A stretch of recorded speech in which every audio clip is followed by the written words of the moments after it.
We continue with more of our tribute to Patrice Oneal. Yeah, this is Jim Florentine, and I remember the first time I met Patrice. I've heard stories about him and stuff. I guess he just moved from Boston to New York, and I was doing a comedy show at the Comedy Cellar, and I guess he was going on after me. He was waiting in that little hallway, and I finished my set, and I walked out there, and I just saw him shaking his head, and I was like, I wonder what that's all about. And then he just said, "You drove from Jersey for that set? I'm sorry." And he took out $20 out of his pocket. He goes, "Dude, let me at least give you toll money for that. That was fucking awful." And I was just like, "Fuck you, dude." And he's like, "That was awful. That's horrendous."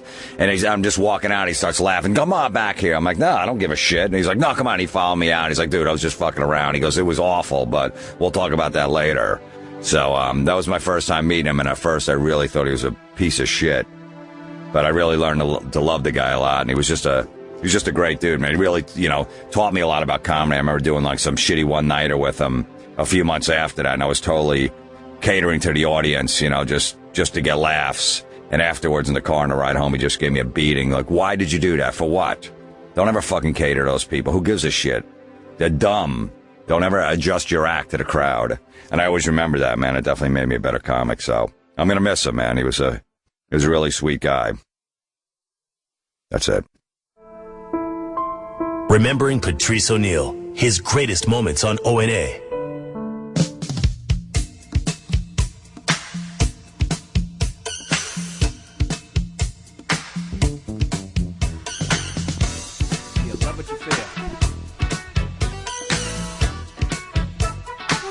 Look at Danny, man. Danny uses this show because he probably be on ONA like, you guys should add a little funk to the show. ONA's like, shut the fuck up, Danny, before you're fired and shit.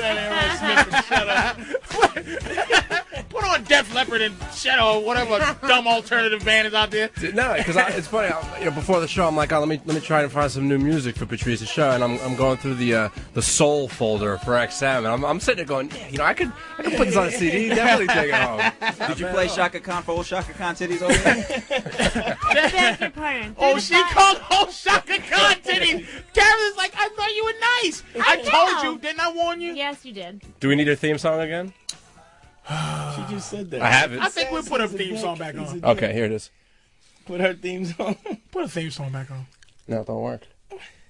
See, because y'all fucking with me. No, that's not a theme song anymore. That's a theme song. Fuck me in the ass, big dummy. Karen's theme song, and you're not gonna get back "Love Me in a Special Way" It is so opposite of who I am. Until you earn it. That You are on punishment with. Hey, Florida, I'm coming to join you. hey, open my pussy, bang twice on my pants, and kick my leg and my pussy. You are so foul. You don't so get foul. "Love Me in a Special Way" no more. It's Sanford and Son, and we'll change that shit to the Jeffersons. We'll change it to Good Times, motherfucker.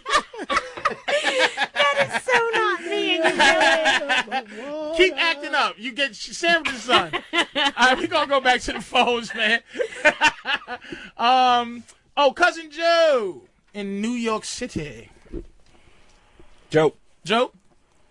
Yo, Joe, what's up, man? Cousin Joe, what's up, man? What up, man? You're on the air, sir.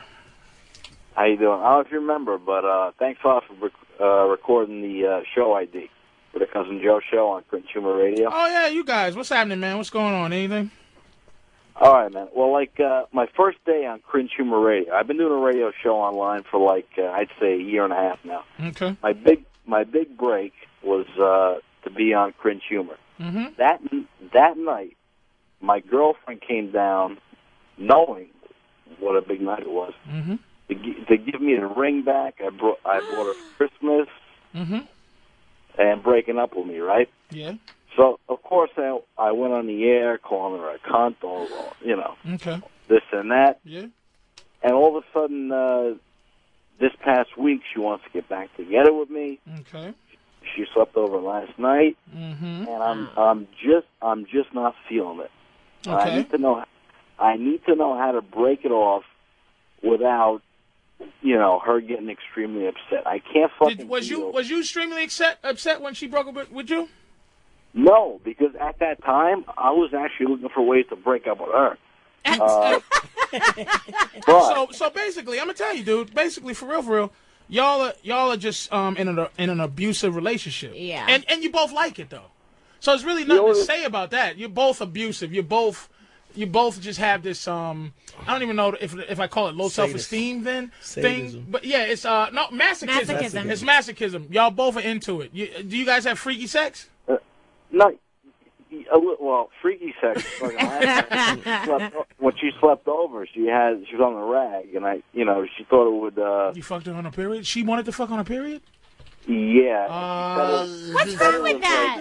What's wrong with that? I'll run a red light, baby. Oh, yeah. I will run a red You light. want to fuck a guy on a period? My girl is not. I'm not going near that fucking disaster area, nigga. Like a What's little wrong chunky with you? salsa. I'm not fucking Okay, that was wrong. I'm not fucking no murder scene, but go ahead, man. I keep a red towel. Here's the thing. She told me it was like 5-6 days after she got it. I figured it was okay. And I fucked her this morning after she slept over.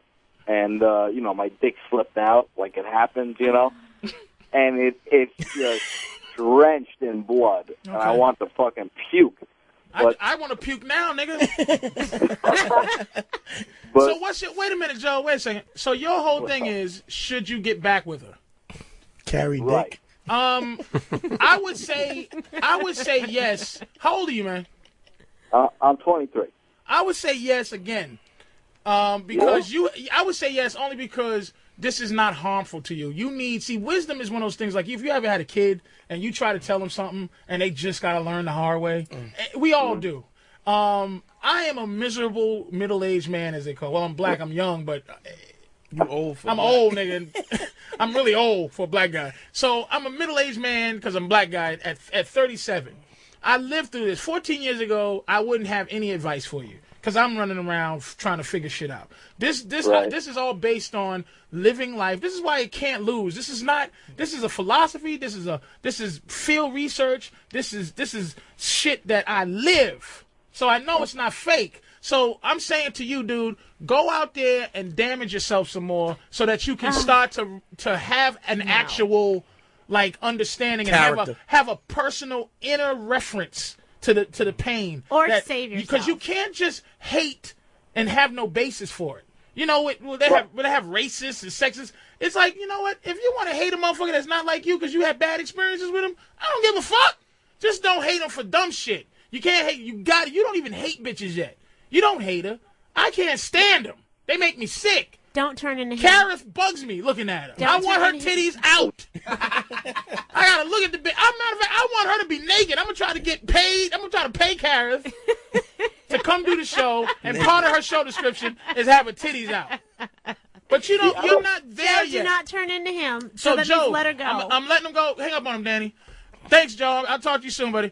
And he just has to learn that young people can take this advice if they want to, but if you haven't lived any pain, if you haven't said, what the fuck, man, if you're not tired, this is a show for motherfuckers who are tired of not being happy and not understanding the thing that's calling in their gut, their gut.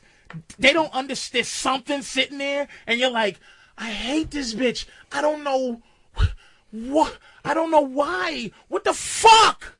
But you don't get it. Joe might have a chance to avoid that pain. There's no way. You have to fall a couple times. Have you avoided it? Well, no, because do you know anybody that's avoided it? It's part of life. But what I'm saying is, okay, at least Karith, in this situation, let me tell you something too, Karith. You don't have a statement that completely disagrees with me, and then when I say something that makes sense, you fucking then agree with me, blow it off like you made it up yourself, and then go to another subject. Do you see what she just did? Stuff. Why are you throwing Did stuff? you see what she just did? Why are you throwing she stuff? Went diversion. This bitch just used the Jedi mind trick. She goes 1 + 1 = 2. I said no, equals 3. Yes, it does, but see, 4 is not an even number. What? Bitch, you don't think I'm a master at this shit? See, fuck, that's what I'm saying. But this is the shit. Things. If I was in love with Karith, this is the shit drive you crazy. That these guys out here are fucking dealing with because they love her. So if you love a bitch, you gotta hear her horse shit and let her keep going. My girl just wants to tell stories now and have me not interrupt. Just fucking tell stories. And then I was watching, I was getting my truck fixed. I'm going to the place, and I fucking looking at all my children. My girl does these soaps, right? So I call, she'll do like extra work on soap sometime, or she even had a like actual part on one, talking. So I call and I go, these fucking soaps stink, because that's what was playing in the waiting room. Right. She goes, yeah, but you know why they stink? Because these soaps, you know where soaps, the acting technique came from? She so wants to tell me something. It's like from Broadway. It's a Broadway thing. She wants to blah, share. blah, blah, blah, blah, blah, blah, blah, blah, She blah. wants to and share. I'm like, I don't give a fuck. But to her credit, she knows now. She innately has put me as an option to say, wait a minute, this story fucking stinks. She's self-governing now. That's so sad. That is so sad. That is so sad. No, it's not. Yes, it is, because she's trying to share a part of herself and her life with you. Because that's how we communicate. How We often? talk. How often guys edit themselves with women all the time? Well, yeah, If probably chick because says, "Does this a look guy fat? might say Does this- breast do I instead look-" of like titty. No, but it's still self-editing. It's the same thing. If a chick says she, how do I look in this? Am I fat in this? He goes, oh, yeah. But it's about communicating. You go, Dante. yeah, you look fat, and then it's over with. It's about communicating, and we just want to share with you because that's what we do. We are communicators. We talk. And You're we just not want you to communicators. listen. You know what you are? You're fucking talkers. Communicators actually put something in my head Some men value. Men are actually trying That's to valuable give to you. us, though. You're just Did you hear what you said? Whoa. That's the point. Repeat yourself. That is the point. It's valuable to who? us. There you go. Now we're gonna take another call. Can't yet. You gotta wait for Dan. Oh, where's stupid Danny? Danny, come back in here. He's picking out his afro. Who's that fucking guy? Go to Steve, man. Steve, number 7. Steve, what's up? This is Patrice. Mr. P, what's going on? Oh, Mr. fucking P. God damn it. What's up, man? Hey, listen up. I was going to ask you.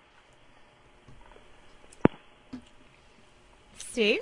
Did he hang up? I think he was trying to get you. It just That was didn't work Jim very Florentine. well. He held on for an hour and 40 minutes for that? Dickhead. I hope his cell phone battery ran out right in time. Did he? That sounds like a Jim Florentine. He held Couldn't on have an held hour. on that long for that. No fucking way Oh, did he poor hold on that Steve. long to do that. No, it was probably an accident. To get me? Loser. Are you fucking kidding me? That's what it sounded like. What a fucking soldier! I wouldn't be surprised, though. What a he's an This is the animal. holiday crowd. I want him working for me, nigga. This nigga held on from 9 p.m. Yeah. What time is it? Just to His do cell the phone Jim battery. Florentine. Almost 10 o'clock. It's almost 11. 11. That's a 2 crazy nigga there. I would not want him stalking me. What's the name? What's the other? We want the people that hung on the longest. So I don't even know. Let's see. 19? Yeah. Was No, nice? this guy's been on Jermaine in Pennsylvania. Jermaine. Okay, Jermaine. What's up, man? Hey, man, what's up? How are you, sir? Not bad, not bad. All I got right. a situation for you guys. All right. Me and my girlfriend have been going out for about a year and a half. Fair enough. I'm 19, she's 20. Okay, sounds good. We both still live at home with our families, so I drive to see her a lot. That's good. Does she have a basement, or you have a basement, or somewhere y'all can fuck? Or y'all doing it in the car? Mainly, when no one's home or at night, late at night. Yeah, I miss those days. You know, had to sneak some pussy. But what's good about it, though, is bitch gotta leave. Yeah, well, You it's don't not have a to problem. struggle with it. Get out, ho. That's a good thing when you live with your parents. But go ahead. My bitch don't go nowhere. Shit, I gotta hide in the closet from this hoe. Go ahead. Well, the only problem is she lives with her stepbrother now, who used to be her boyfriend. Wait a minute, Whoa. that's not even a big deal yet. Dun. She lives with her stepbrother, Who's her who used to ex-boyfriend. be a boyfriend, which means Well, that no. his mother married her father. Right. Right, He it didn't wasn't say anything yet. No. Yeah. Hold on, it could be just a fucking Brady Bunch thing. Ease up.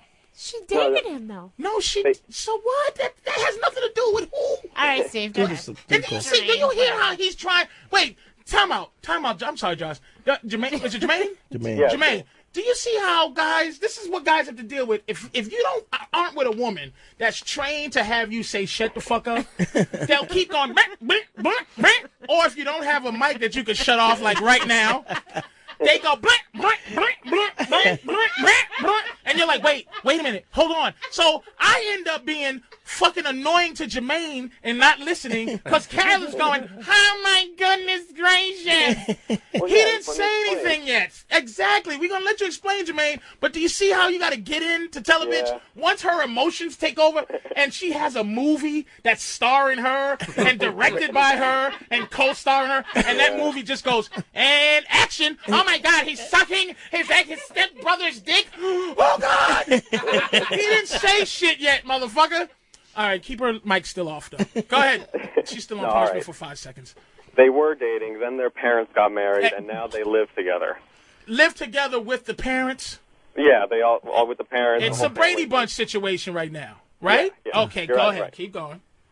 She's very nice, sweet, smart, sexy girl. She's still really good friends with her stepbrother, though, and I can't really handle this. I'm gonna tell you why you shouldn't worry about it. What part of Pennsylvania you live in? Eastern, southeastern. Is it religious, that area? No. Is it a religious area? Like, is it like Pittsburgh or some goofy shit like that, or no? I'm not familiar with Pennsylvania. I'm saying more is like Allentown, Bethlehem area. Yeah. Okay. I'll tell you what you hope and you cross your fingers for. You cross your fingers, and this is the only thing. Unless first of all, your confidence in not giving a fuck will help. But what I always do, I always tease, like, I would tease my girl and act like I wanted to actually see her fuck the guy. And you know what? I was actually thinking about that, too. Yeah, and then what happens is she goes, oh, my God. I can't. Hey, well, really, y'all not related. You know, we can do a little Brady Bunch thing. Let's do a little Brady. You may not mean it, but mean it. You know what I mean? Yeah. Because it is, she's not related to him, but you hope that the idea of the ammoralness of it keeps her from fucking her new brother. That if you can keep... If she thinks that you're a hunk of shit, and now you put the idea of her fucking her brother in her own head, then she won't fuck him. Boy, that's planting seeds. That's planting seeds. Well, that's what you gotta do, bitch. Yeah, but but that's it's gross and it's what? But that's what you do. Is he that's hot? what you do. You Jermaine, plant. is he hot? You plant. Is a brother hot? He's not bad looking. It doesn't matter. Yes, it does. It doesn't fucking. It does, no. Jermaine. It doesn't matter. Here's what, Jermaine. Are you a white guy? Yeah, I'm a white guy. How that happened? All right, I just noticed. What's up, nigga? What's happening, baby? Jermaine from Pennsylvania. Hey, Jermaine, listen to me, dude. Trust me. You just tease her a little. It's insecurity, but you joke about it and you're very comfortable. After you joke about it a couple of times, you don't talk about it no more. You can't care. All right. You understand what I'm saying? Yeah, don't bring it up. Don't flip out. Don't fucking what the fuck. Right. Just try to make her think that she's a hunk of shit for thinking about fucking her brother. It's like, Jesus, it's your brother. Doesn't the kids come out retarded? It's not her brother, but you put that in there like it is her brother, like it's somebody she has to look at like family now. And then you step back and you don't fuck with her about it. You understand what I'm saying to you? Yeah. All right, I'll see you later, dude. Thanks for calling, man. Shit, these fucking phone things. I can't get used to this phone shit. What's the Nate. Nate's been on for a while. Has he been on? We gotta go to the guys that's been on, dude. Let's go to Nate. Cleveland, Nate, what's up, buddy? Yo, what's going on? How are you, man? All right, hey, I got a good one for you. Go ahead. I'll give you the quick and dirty on it. Okay. This chick and I, we were dating like way back in the day. We split up. Loved her to death, but there was issues. But then last night I ran into her again, and I'm like, what was the issues real quick? Her and I both want to control the relationship. All right, fair enough. That's an issue that's always around, though. You know, and that's something, like I said, that's not her fault. You understand? No. That's what they do. So that shouldn't be an issue in your life ever again. You know, right? You know that? No. Yeah, no. Okay. We went back and forth. Okay. How old are you, by the way? 25. 25. Okay, you're getting there. So you was just in that abusive kind of masochistic shit that we all into when we're younger. Yeah. We just that fighting. You think this is stuff we have to go through as a relationship, but as you get older, you don't need to go through that shit. But go ahead. Sorry, man. Go ahead. When it's easy, it's not worth it. Right. But nonetheless, pain and suffering. You're right. Yeah. And then I ran into her last night. And now, when this girl and I split up, ever since that point, I'm kind of like the way you think. So I'm just like, you know, I'll be with somebody for like a week, and I'm like, you know what, I'm tired of you, get out. And it's just, that's kind of the way that I've been. And it's because of her. And I ran into her last night, and I'm like, holy shit, you know, here's this chick that I was crazy about, and we just kind of like hit it off immediately. Old like, feelings right, and shit. cool. Okay, yeah, right. She tapped into something. You know, that's fair. You find a girl that's taps into something. They do that. You know, they do. You know, that's why sometimes you see a really, you know, couples where one person shouldn't be with the other in terms of the looks. You know what I'm saying? It's because she taps into something. So okay, that's fair. Yeah. So, and she was like, you know, I'm sorry, I was stupid. You were right, you know, and just kind of like caved to everything and said, you know, I regret it like crazy. I'm like, okay, cool. Okay.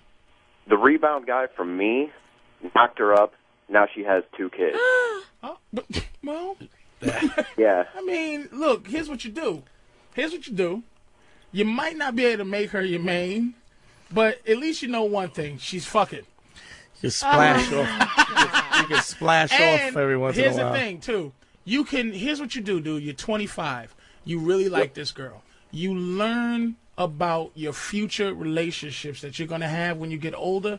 You take this as experimental. And here's why you can do that. Here's the experimental relationship factor. You can always, when she decides she's trying to be your girlfriend, you always can hold the kids over her head. And that's healthy. That's very healthy. He's not healthy in a healthy relationship with her anyway. So what you do is when she starts going, why you do this? Why you say that? When she starts giving you trouble, you fucking hold her kids. You don't think I've done it? And stop my... I know you have. Let me tell you, I told you. My girl said, why you got your ex-girlfriend's boots in the closet? I said, why the fuck do you got a kid that ain't mine, bitch? You complaining about my girlfriend's boots? I don't feed the boots. I don't talk to the boots. I don't help the boots with math. I don't do any of that shit. How dare you open your fucking mouth? That's what you got to do. You know what the kids help you do? They help you to give her options. They help you to understand, baby, you just do not frivolously say anything to me because you're coming back to me after you fucked the guy, no condom, squirted in you, gave birth. Now you back with some product of some other guy's balls. Oh my God! Did you make that any grosser? In my face. You understand what I'm saying? She didn't go looking for So him. this is what you do. Each other. Listen, it sounds like you're not over her. She went out and did her things. Don't ever make it the kid's fault though, because they didn't do anything. The mom is a hoe. You know what I'm saying? She did her thing. The whole thing behind it is I was a relationship guy before I met her. I was like, you know, I want just like long-term committed. You know, I was a pussy. That's exactly what I was. That's not. And when she hurt me, I took that and I'm just like, you know what? Fuck all the bitches. I'm just gonna be whoever I'm gonna be.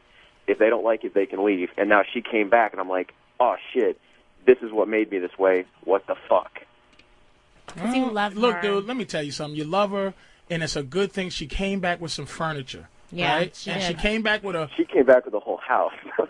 She came back with a funky couch and a chair you don't like. An ottoman. And right now you have a nicer house. But you let her bring her little chair and ottoman in, right? Mm-hmm. And now all you got to do, you sit on it, you talk to it. But that is a good way for you to now learn how to be in a relationship. Yes. When she gets crazy, those kids are an option. You don't threaten to leave because of the kids. No. You just go, sweetie, you're complaining about what?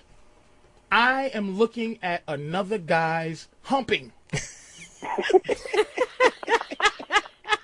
That's fucked up. Do you understand what I'm saying? When you're fucking her and she's acting funny, I don't like it, then you go, really? Really? At least I'm wearing a condom. Mr. Shoot Up in Your Pussy got to shoot up in it, didn't it? Oh, my God. You gotta do it, dude. I'm telling you. You gotta do it. Don't be a complete dick, but just use it as leverage to introduce options. All right? All right. All right, see you later. Take care. All right, Mr. Victor from Florida. God damn it. I am sorry, Victor. Are you there? I'm here, man. Go ahead, man. Oh, okay, cool. First of all, I love fucking period pussy. I don't know what your problem Dude, is. maybe I'm a fag. I don't know. It's Me just, too. It's just waste. Nice and warm. I used to think it was just blood. It's old eggs coming down. It makes me sick. Oh, Patrice. It's nature's lubrication, man. It's like fucking caviar. It's like fucking a cup of caviar. I don't need it in my life. I don't need it. It's an acquired taste. Caviar's delicious. Oh man, am I the only pussy ass motherfucker Yes, don't you fuck are. on their period? You are. Danny, You fuck on your period on the period? I try to avoid it, but if it happens, If I you're don't. close to Yeah, it someone. doesn't matter. Oh! I don't want my girl near me with a bloody pussy, man. I don't. It gives me. but you this got a goddamn creepy skeeve. thing about panty shields too, though. Nigga, I don't like. Does he really? If I see panty shields and a bitch just to protect from discharge, I almost passed the fuck out. Some old sticky pussy juice coming. I'm sorry. I look. I can't track because I guess a lot of. I'm out, man. I will use a panty shield as a napkin. Oh, fuck Dab off. me, nigga. Taking a dab off the mouth, of course. Oh, when I hear that fucking Velcro sound of a panty shield coming out.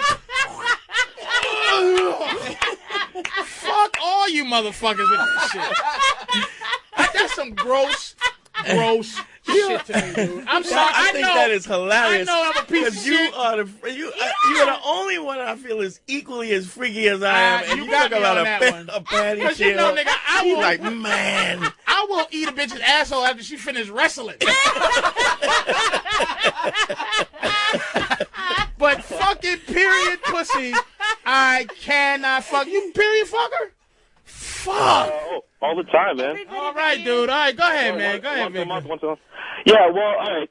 First of all, I kind of relate to that last caller because I feel that I'm definitely a pussy. I've given my girl way too much power in the relationship. My problem is basically jealousy, man. You ever get jealous? You know what I do, but it's something you have to fight. It's like when I did because I wanted to swing. I just needed some side pussy, and for me to want to do that, I had to be willing to deal with her wanting to fuck another guy. I can't. I don't want to be a hypocrite for her because if she's giving to me, I got to give to her. So I did watch some other guy fuck her, and I did watch some other guy. She blew another guy. And what I found is that under the context of swinging didn't bother me. I think what fucks you up is the intimacy of the unknown, learning someone else, and that some guy fucking fell in there, and like it was an open window, and it's just the unknown of it. So I do get jealous, but I get as jealous as I as I can because I've been in a business so long that rejection is such a part of my daily lifestyle and disappointment that put it this way. How you deal with jealousy, I always say this, is you love a bitch 80%. Like if there's 100% of a pie, you build up to 80, but you got to save 20% for two things. 10% to be able to fuck her correctly, to have the right resentment, to be able to fuck her like an animal. And the other 10% is to be able to move on and have some energy. Because if I give a bitch 100%, then what do I have for me? I have nothing for me. So say I'm giving my bitch 150%. That's the fucking. That's what you got to do. Yeah. You got to slow down what you give her, and you got to now take stuff and make it for you. You have to go down. You can't. The most you can do is 90%. You need 10% just in case this bitch is phony, or just in case. And the same thing goes for women. Absolutely. You have to give. You can't love a motherfucker 100%. That's what you believe it. Look, human beings, man, we're prone to mistakes. Human nature is prone to those fucking mistakes, man, because we're animals, dude. Sometimes we act on that animal thing, and you get this fucked up thing. Like my girl, I know my girl used to fuck a lot of people, and I don't give a fuck. I fucked a lot of people. I like a bitch. As a matter of fact, if a bitch come to me and tell me she ain't sucked 18 dicks in her life, she might as well not fuck with me. No, man, you're fucking crazy, bro. That means I need that. Thank you. I like teaching a bitch. That's the best, man. When This is what. But see, here's the difference. Hey, here's the difference between me and you, Ego. Victor. I am a ninth Dan professional. When you come into my karate class, I can't teach motherfucking white belts. I only can teach black belts. I teach black belts. So when a bitch come to me thinking that she sucked your dick right, I go, very good, very good. But you must, can you do it with my thumb pressed against your larynx? No, you cannot. And then I pull the bitch's eye out like Kill Bill. I like hoes myself. So here's the thing, Victor. With your thoughts, here's what's going to happen. You can only take her, and listen, think about this. You can only take her, but so high. Then she's going to look to explore and find pieces of shit like me. And you don't want her to find pieces of shit like me or Dante or fucking Drew Boogie. You have to learn. You know what you do, dude? I'm going to tell you what you do. Because you won't be as hurt as you think. Go to a swing club. Go to a swing club. Mm-hmm. You switch with a couple. Sit there. Have another guy's girl in your clutches. And watch your girl fuck another dude. Wait, but I don't have a problem with the swing thing. That I don't have a problem with. But you have to learn, though. You have to learn how to deal with the pain and the ego. The ego is what you have to get out of your system because you know what it is? You're not. It's a possession. It's almost like a motherfucker that has a lot of watches and he only wears one. Like and people and your boy comes and you go, damn dude, let me get that other watch. It's You're my like, watch. motherfucker, get out of here. It's my watch. Sometimes we treat our bitches like they just another watch that we have in a drawer, and you start to lose that attachment, and you start to get this fucked up ego when they start thinking how you do. You know what I mean? Because that's what they do. They copy you. You understand? Women don't have their own thoughts. Oh, my God. Are you trying to make my head explode? Listen to me, Victor. You have to learn. Here's what you do, dude. Okay, you should think in your mind. That was for you. Never that jealousy thing, because this kid sounds like he's one of those fighters and shit that fucking gets steamed up. And here's what you do. Let me tell you something, man. Dante wants to give my girl a fat one. We boys. But my girl got a nice booty, and Dante gives me respect. Every time Dante hugs my girl and goes, hey, baby, how you doing? Hi, Yvonne. And I can feel it. But he doesn't want to. You got to move. He's fighting what he is, but he respects me as a man. But he'd want to fuck my girl. Why should I be upset with that? His wife is, I gotta close. You close your eyes. You put you go, hi, sweetie. How you doing, baby? And you look down because you don't want to go, oh, Jesus Christ, man. Because you respect him, but he should want me to want to fuck his wife. Smoking. You have to want other guys to fuck your girl. You understand what I'm saying? What do you want a girl? Do you want a girl who guys don't want to fuck? No, of course not. No, but I want a girl who doesn't want to fuck other guys. Oh, no, you doesn't have her brain. That's what it is, dude. You gotta. You think you got a body. Don't possess. You can't possess her body unless you possess her mind. You can't possess anybody. This is not slavery. That's bullshit. Possessing a mind. Possessing a mind. Isn't slavery, wait a minute, Victor. Possessing a mind is free will. Possessing a body is control. If you can possess a mind, she's freely giving you her mind. That's not your fault. Okay. How many guys? Thanks for calling, Victor. Thank you, man. How many guys are buddy. with some girl that they hate and is doing everything? They're doing everything that she wants them to do. They possess their mind. That's weak sick, dudes. though. It's not right. But you're trying to. But that happens all the time. I know it does. Let me ask you a quick question, yes. Karith. How do you, please give me the principles of having a 50-50 relationship? I don't think it's always 50-50 at the same time. There you go, contradiction again. I really love Karith. No, but you both have to give. It just has to, and that's what makes it 50-50. You alternate. Come on. How do you give a girl a 50-50? How do you have a 50-50 relationship? You alternate. It's effort. Everybody has to put in some effort for a do you relationship. alternate? So what happens when one because gives? you know what? Somebody has a good day, somebody has a bad day. So you're saying a relationship is like a seesaw? You give a little bit more. It's like a seesaw. Absolutely. No. It's like tug of war. No, it's not. In your world, if it's a fight, yeah. If it's a fight, it is a fight. You know why? It's just like you, and you do very classic things like, "Why are you yelling?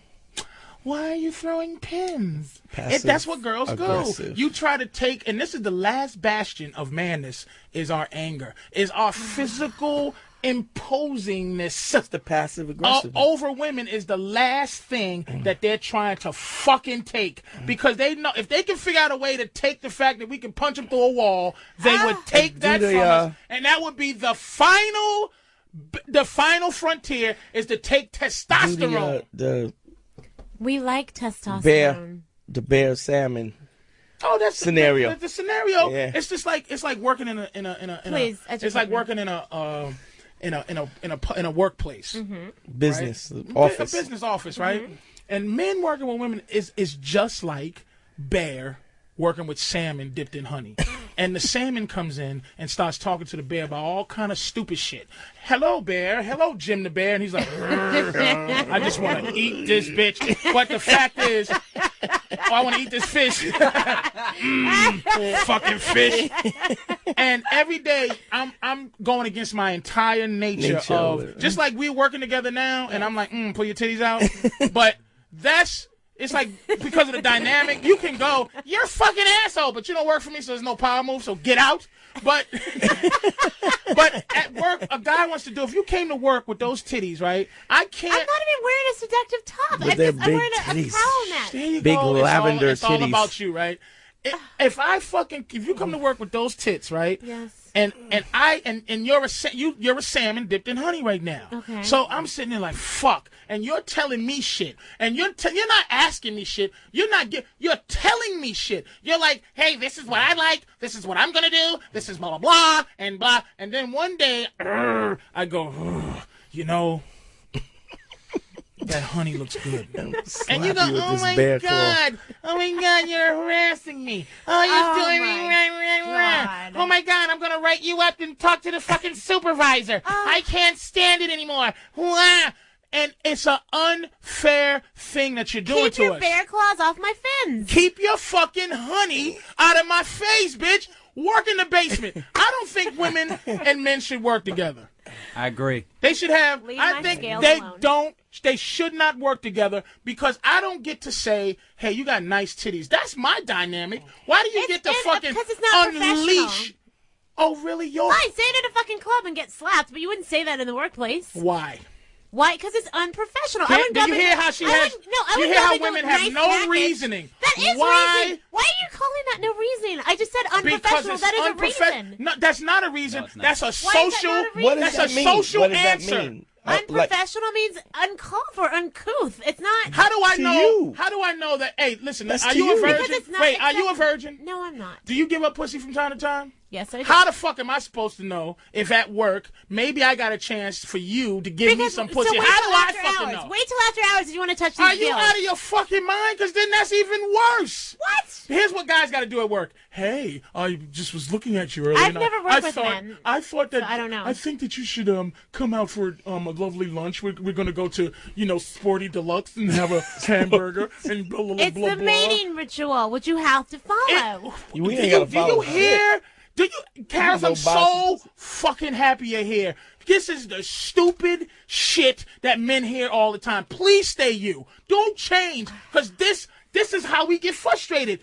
They say shit that means nothing just to them. It's the dating All ritual. of the women who are listening understand. Did you It's the squawk? dating Did you ritual. make me squawk? It's the dating ritual. It's the dating ritual. You gotta ask me out on a date. Pussy is important, but it ain't special. I tell you that much. Yes, it it ain't is. special. It's Yes, important though. Wait, Patrice. Yeah. The last guy that called doesn't have the girl's brain, and we say this every show.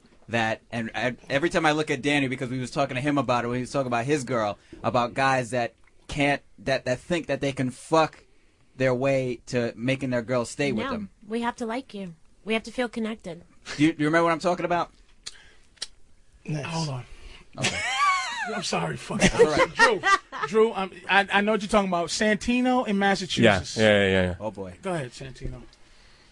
Hello? Yes, sir, Santino. Please speak up, sir. I hope you're saying. I see you, Santino. Go ahead. Patrice, you are 100% right. And the girl, I'm sorry, I forget your name. Karith. Kara, Whatever. you're proving Patrice 100% right, all right? He's asking you, specific questions. You're being very vague in what you say. But I'm Even not. If it's something, no, listen a second. Even if it's stupid, give him a solid answer. You know what I mean? Hey, why do I do this?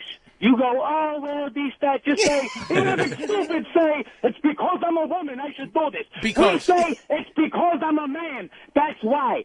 You know? That's Jackie Mason. Yeah, we don't.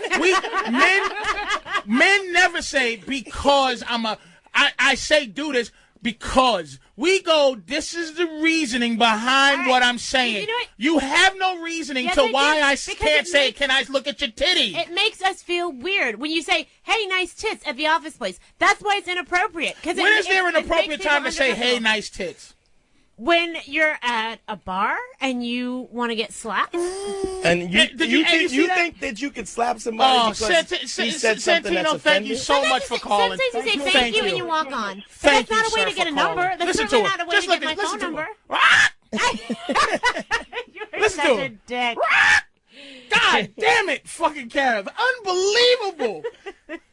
God the reason why the answers are vague is because the minute you make your point and you make a sound concrete point, then we can attack your point with logic. As long as you keep it vague and you never take a position, then once we start backing you into the corner, then you float. You start floating around and you change your position. But I'm trying to get you to understand where women are coming from too. You want to question, We but know. that answer is reasonable. You're coming The point from is vagueness. The point is we You do don't know. We do. We just don't accept it. We know exactly where you're coming from. Okay. It's bullshit, and we know it's bullshit. And We it's put not up- bullshit to us. Of course it's not, because it's your point of view. It's still bullshit. Well, some girls, please call in. I need pussy power here with me. Exactly. Right, ladies? Right. Do you see Come on, how ladies. goofy they are? And it only works. Women understand what I'm saying. But wait a minute, Dante. They don't know what the fuck they're talking about If either. guys would listen to me, they would understand where women are coming from. I don't leading have the to. blind. We have always listened. I Guys, am not blind. Guys always have listened to women. That's how we talk you into fucking us.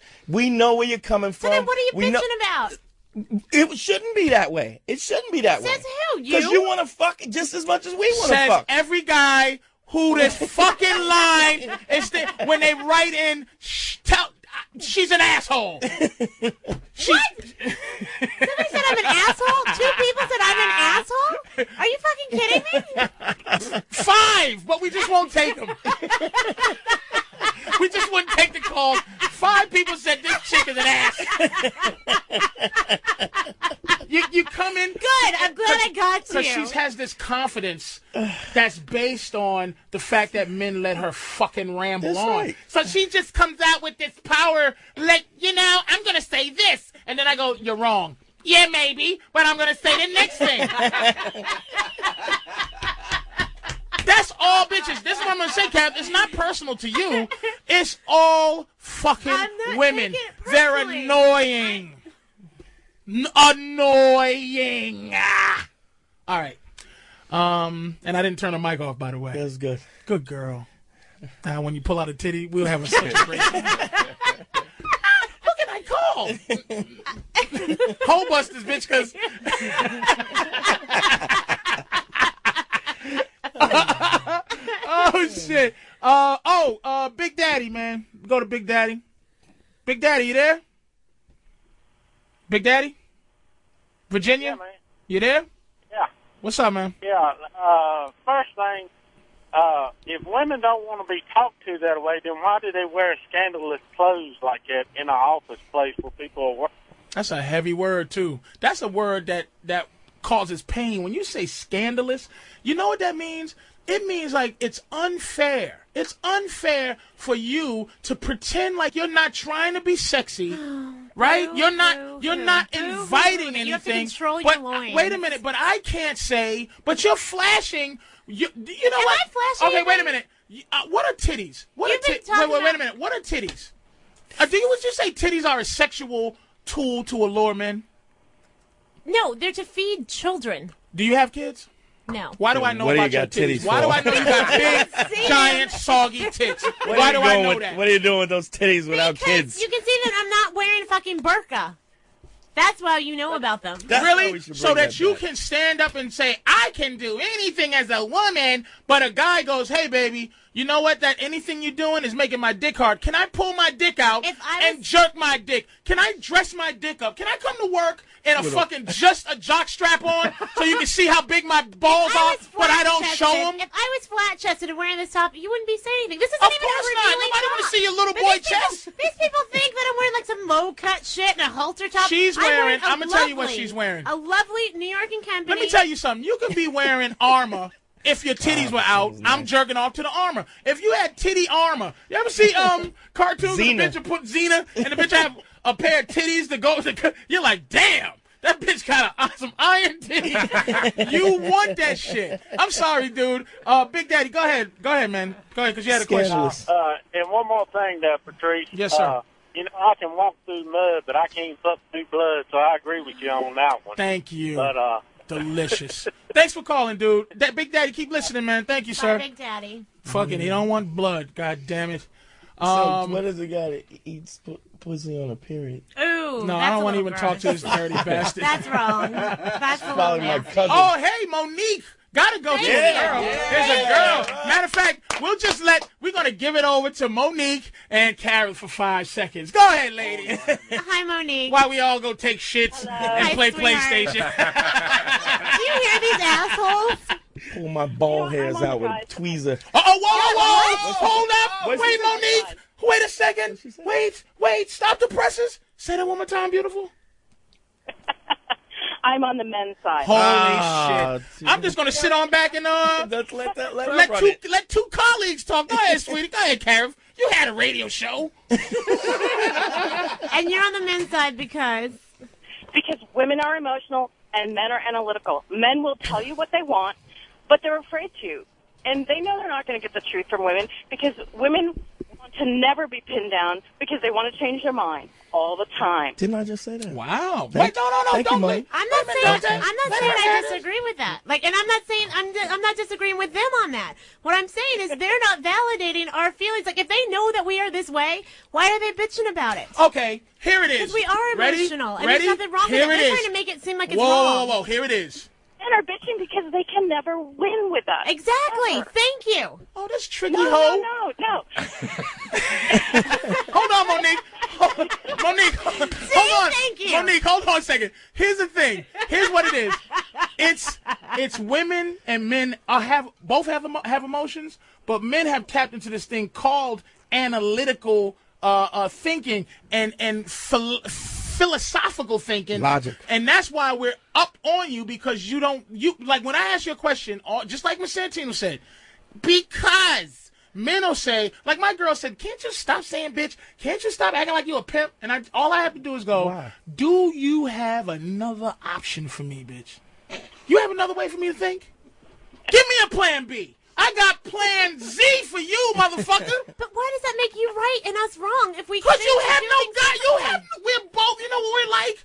We're two weeble wobbles, not falling down, but we're just going back and forth. Why does it have to be a right and a wrong? You're making it a wrong. Do you hear this? Karith, This double Yes, talking. go ahead, shit? Monique. Your question, why can't you just answer him? Why do you always have to have either two answers or none? Monique, Monique is my new girlfriend. Me and my girlfriend gonna fuck Monique now. No. I get called harsh and too strong-willed because if somebody asks me a question, I'll answer it. I think and that's it's awesome. not usually what they want to hear. But we're also I will not tell the trained to do truth. that. We're not trained to do that. I tell the truth too. So is that right or But wrong? I also try not to hurt. I also try not to hurt people's feelings, which I think is what we do as well. We're trained to do that because we are. Is it right or wrong, Karith? Not hurting someone's feeling is fine. But again, if you're not telling them the truth, it's a lie. But what if Why you waste haven't made their up your time and your mind? time? I just feel like throwing Why some haven't you small made up your crackers in mind? the middle of the You know who table, you are. and both of You y'all know just what you want. start eating them. I know what your mind is. I Wait a hear minute, you Monique. exactly. I'm trying Monique, to do give this you agree with her or do you disagree? And you want to do something. Why do you say, what do you want to do? Why don't you say, I want to go to the movies? If he doesn't Thank you. want to go to the movies, All right, fair enough. Why don't women just go, I want to go to the movies, instead of going, what are you doing tonight? Well, sometimes sometimes I'm made. Thank you for calling, Monique. I almost wanted to leave her on just because she We're trying to give you disagrees with this options. asshole. But thanks for calling, sweetie. Hung up on damn. her. Sorry, Monique. Thank I'm you sorry, for baby. calling Monique. Thank you, Buttercup. We're gonna go with somebody who disagrees. Anybody? Ooh, delicious. That's delicious. Wait, you know what we're gonna do? We should go to a break. Yeah, man. We've been on a wild shit, y'all. We continue to celebrate the life of Patrice Oneal. God damn. With more of his greatest moments on the Opie and Anthony Show. Next.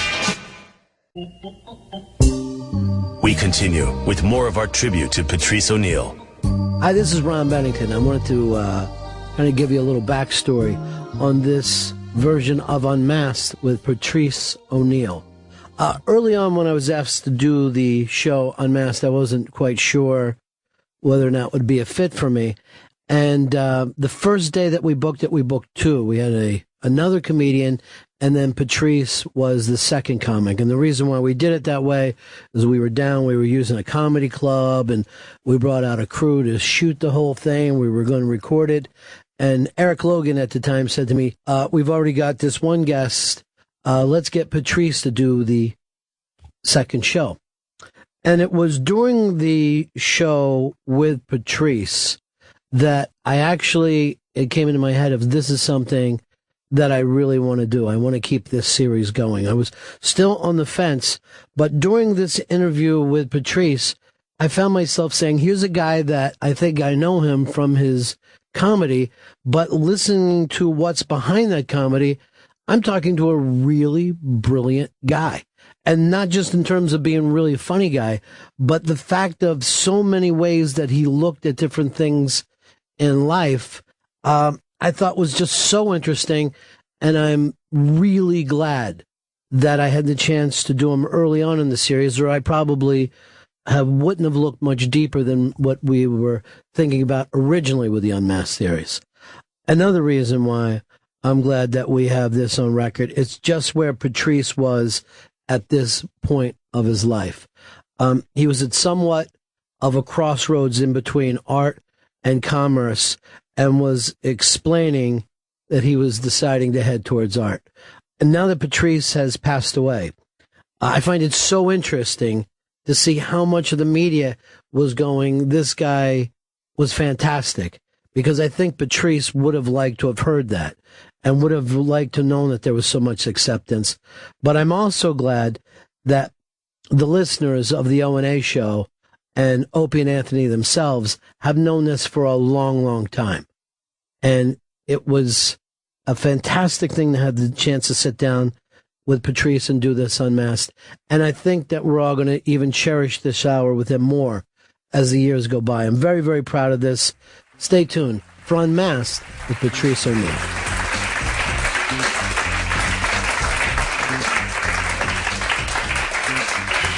What's up? All right, Patrice Oneal sitting in with us tonight.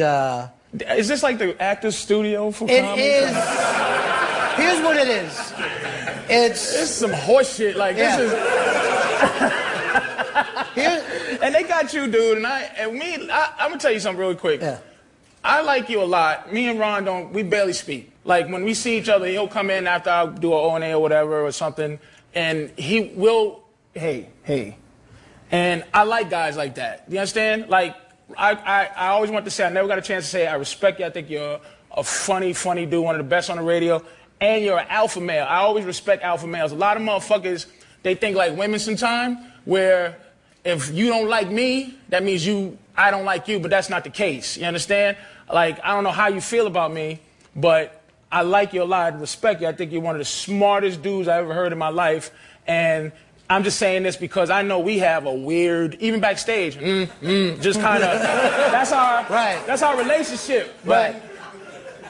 Well, I like to be paid to make chit chat. I don't see any, it's what I do for a living. So I see no reason. That's how I feel about it, dude. Yeah, but I feel the same way as you. I mean, you're a hardworking guy. You're always funny. I see you doing a million different things. Do you ever turn anything down because you'll go into, some firestorm areas? They'll call you out on Fox TV. And yeah, anything that, I mean, I turn a lot of shit down. Yeah. But anything that I can sell myself in terms of selling my opinion, because that's the only thing I really got to sell, because this business it's a little white man business. a little Jew guy's business, a gay guy's business, and a woman's business, and they all run. It's almost like when you come up and there's the motherfuckers going to school. If you rode a bus to school, it's the front of the bus and it's the back of the bus. And motherfuckers in the back of the bus torture the people in the front of the bus. You understand? Sure. So right now, the front of the bus people run the business. And I'm a back of the bus dude, meaning I fuck with everybody. And the people who were at the front of the bus, and I got to go in and go, hey, look, I got these ideas. And they go, yeah, I remember when you smacked me in the back of the head. Remember when you was talking about my mother. And it was all in due fun, like, because I attack myself. I just like to laugh, right? So right now, in this game, I'm trying to find people in the middle of the bus that didn't want to quite commit to being a fucked up person and didn't want to commit to being a cornball, kind of bring us together. That's the business, you know? Yeah. And essentially, when you say, do I turn shit down? I turn a lot of things down. I turn down that stupid Celebrity Fit Club, where I'm going, you know, like, to be honest, my career is more important than my health to me. So they're saying you gotta be not only you have to be a fat has-been. And I never even was yet. You know what I'm saying? So I'm like noted. That was an unexpected question instead of saying no. What I say yes to is things like Fox, because it's just, you know, first of all, I think black people, we need some kind of agenda beyond just being angry every time a white guy says some shit that's supposed to hurt our feelings. I think we came further than that. So it's a chance. It's a chance for me to do that Fox thing. That Fox thing fucks me up because I got a lot of you a sellout emails. Oh, really? You fucking sellout motherfucker.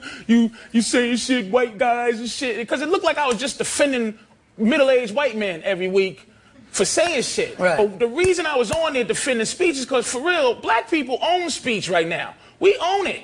That's our reparation. You know, it's an unwritten thing that we can say what the fuck we want, and white guys can't say what the fuck they want. And our biggest ally in terms of black folks moving ahead is that white guilt. White guilt is a big-time ally. White people going, I feel so bad for slavery, even though you're originally from Poland or something, you had nothing to do with slavery, but you feel that white guilt that comes along with it? Good. So I can say what the fuck I feel like saying, and you stuck. And I just want to say to black folks, shut the fuck up till we get our shit together. Because we got too many hypocrites that on our end, you know what I mean? It's like, I don't want somebody to throw some, if I say you a piece of shit, and then somebody says to me, well, what about when you go to Brazil and fuck hookers sometime? I'm gonna go, well, that's not, I don't want to go, well, that's a different piece of shit, man. This is nothing like Actor Studio. I can't see this ever getting on TV of any kind. I was sitting here listening. I can't even think that porno channels would want to play this at all. Yeah. But that's why it's like somebody asked me in the back, you're not on O&A as much anymore. I'm not done yet in terms of being offensive, I think. Mm-hmm. And I think O&A, and I'm not saying they're done in terms of being offensive, but they're tired of fighting. You know what I mean? They're becoming generals, and you know, soldiers fight. And I think they went through the soldier phase, and now they're generals, man, and they don't feel like boxing the powers that be right now. And I think that I don't want to go in there and do a goofy thing and go in there and be how I am, which is completely unedited racist, unedited sexist, unedited piece of garbage, man, till I'm done. And I'm not done yet. So, you know, if I'm not on there because of that, I understand. I wouldn't have me on there. Like, they pulled off the Black Phillip thing I do on XM, where my whole show is just talking about women and how women, we don't like them, and I don't like them. They had to yank me off. I'm not upset about that, but I'm not finished yet, you know, offending people, you know. Why is that, Patrice? What is it that you're trying to do here? What are you? That's a good question. Yeah. What are you trying to do with this? It ain't make money, because I'm stuck. One thing I learned about this game early, it's a lonely game. It's a lonely journey. It's really hard. Like my mother didn't support me. She supports me now, but it's one of them things. It's like, this shit is a dream. And you ever dreams are something you do by yourself. You ever have a dream and then try to tell somebody the dream you had? You wake up and be like, hey, here's what I was dreaming. And they be like, really? Really? So, unicorns, and then what happened? That's the same thing as saying, I want to do something besides be what's already planned out. Plumber, doctor, lawyer, dentist. There's a plan. This thing here is like a leap of faith, and you just keep falling. Now, to answer your question, what I'm trying to do is be righteous. And when I say righteous, I don't mean God, God righteous. I mean, just when I wake up, I know I was honest to myself. You know what I mean? And I did the whole tap dance, dude. People be like, why do you play ball? I did it. I tap danced like you wouldn't believe. Aspen 1998. I mean, fucking like hot shoes trying to get something. What does it means to an end? Yeah. I was trying to get something. And I went to LA and I was sitting there, I was like 100 pounds bigger than I am now, dude. And I was sitting, and my stomach is like fucking sitting out here. And I had 2 Whoppers with cheese because they were 99 cents, dude. And that's all I could afford to eat every day was a Whopper cheese. It was just sitting on my stomach. And if I had a gun, dude, I'm telling you, I'd have shot myself. I understand suicide. Because you couldn't do the act the way you wanted to. Because I was trying to get something from what I do. And I argue with a good friend of mine, Dante. He does a show with me. Because the whole show and the business thing, I'm in complete disagreement with that. It's just that, I'm lucky enough to be able to get some money out of this shit, out of this, what I do. But it's big, man. Comedy is big. What it is being political and having, because I more want to be a cult figure. I want to make some money, but I felt the feeling of trying to make it, and that vague make it, that emptiness of, I made it. What's it? You know what I'm saying? So I just do it because when a guy says to me, dude, man, you changed my life. That feels good. If a dude says you changed my life, or a woman says you changed my life for some goofy shit you did, that means something. That's it. I want to change lives, but not be profound about it. That's why I think Richard Pryor was who he was, and I think George Carlin's who he is. And I put them 1 and 2 because I think they both have a righteousness. Because George Carlin's story is heavy, man. He was already a millionaire. And Richard Pryor was already a millionaire, and they just had this is wrong, this sucks. Even though they got the millions, but they went down. I mean, their lifestyle went down. On this journey that you're on, okay, you're not getting the same response as a guy who's an actor.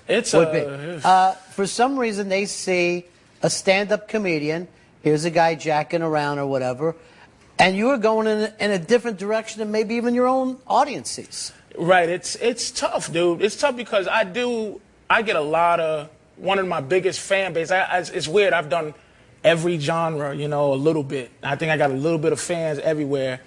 And like O&A is one of the biggest parts of my fan base, that core.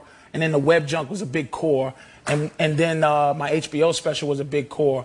So when they collide in a show, it's interesting. Right. And I have to kind of mold them into exactly who I am, even though I get the outlet from here. I mean, I'm sure you're different from Ron on Ron and Fez a little bit. Right. Like if somebody met you and whatever the catchphrase of the week is, whatever the thing you're doing, and somebody goes, oh, Ron! Yes. And you go, calm down for a second, and let me talk to you. Right. And you go, you're still the same Ron, but you're just not, Ron! Right. You just have to calm down. Right. And that's what, I kind of try to, collect my, it's almost like drugs, dude. Look, You're talking to the right guy now. I'm trying. Now I'm with you. Now I got you 100%. I don't mind boutique sales. Like, I don't mind that boutique shit. I I can't go out and go, here, buy my CD. And I mean, if you want to find it, I want to make it available. I'm not an asshole, an idiot, but I don't want to go, here's some more. Give me. All I want you to do is just sit there and absorb what I'm trying to do. It's like, but the thing about drugs, what I mean, is like, it's like if I got some really good coke, you know, I don't need every scumbag everywhere to come try to buy my coke. I have a very boutique. Right. I don't mind. It's all the good people. I don't mind having a boutique audience. I don't mind 100,000 fans that would pay $100 out of their life to fuck with me in any way. That's 10 million, maybe. Yeah. I don't know. I don't do math, Right. but that's a lot of money. Yeah. If I just don't let those 100,000 down, I don't need a million strangers in my life. Well, you know, it's kind of interesting that you said that because it wasn't too long ago. I was reading an interview with Ricky Gervais, who I think genius. I think he's brilliant. He's a guy who started The Office in England, then he did extras, and they were asking him about doing comedy in America, New York, and he only mentioned one name of comedians that he admires, and that's Patrice Oneal. And this guy is probably the hottest European comedian. He's big. I mean, The Office, he's big. And, I mean, particularly in England, they're standing in line. So people that I would say are funny, and, you know, I'll throw it in with the O&A, too, who I think brilliant minds. Yeah. But the people that I tend to think are funny are fans of yours. And so maybe you are chasing that. Well, I think they feel that it's not, you know, again, saying something's not pretentious is almost pretentious. Saying that I'm not trying to be this is being that. But I fight hard to not have an editing system. I try to fight hard. Like, Ricky Gervais probably got to know me from my time of going to England because it was a time where I got essentially thrown out of America, wasn't making money. Club owners, like the dude that owns Arizona Improv, you know, he tries. See, a lot of things in this game is weird. Is they try to give you golden handcuffs all the time, and golden handcuffs is when, like, if you're out of control, somebody just gives you something to control you.